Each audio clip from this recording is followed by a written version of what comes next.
Pemirsa, berbagai isu sara dan politik di Indonesia belakangan ini telah mengusik sektor kepariwisataan. Isu tersebut telah mendapat sorotan dari berbagai tour operator luar negeri dan menjadi perbincangan di media internasional. Seluruh pelaku industri pariwisata, baik biro perjalanan wisata maupun stakeholder pariwisata Bali lainnya, menginginkan kondisi di Bali tidak terpengaruh dan keamanan tetap terpelihara sehingga pariwisata Bali terus berkembang dengan baik. Asosiasi Biro Perjalanan Wisata Bali, I Ketut Ardana mengatakan jika belakangan ini berbagai isu sara dan politik marak di Indonesia yang dikhawatirkan mengancam keutuhan NKRI. Isu-isu itu telah membuat keadaan kurang nyaman, sehingga dikhawatirkan akan mengusik keamanan sektor pariwisata di Bali maupun seluruh Indonesia.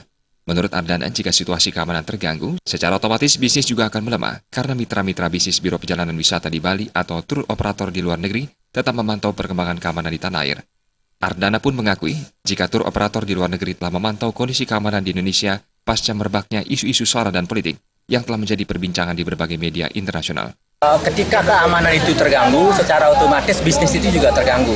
Karena partner-partner kita yang ada di luar negeri kan mereka pasti akan selalu memantau bagaimana situasi negara Indonesia.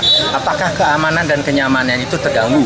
Apakah berjalan dengan baik? Ini sangat berpengaruh sekali apakah mereka akan tetap menjual destinasi Indonesia ini sebagai destinasi unggulan atau tidak. Itu tergantung daripada situasi kita di Indonesia, situasi politiknya, situasi keamanan dan kenyamanannya. Nah, oleh karena itu kami di Asita bersama stakeholder pariwisata yang lainnya menginginkan supaya kondisi kita di sini di Bali ini selalu aman dan nyaman, sehingga pariwisata kita bisa berjalan dengan baik. Ya tentu Indonesia lah yang kita inginkan supaya kondisinya seperti itu. Jadi kebersatuan kita, kebersamaan kita ini akan sangat membantu dan mendukung keberlanjutan pariwisata kita di Indonesia. Khususnya di Bali yang kita hanya hidup dari pariwisata.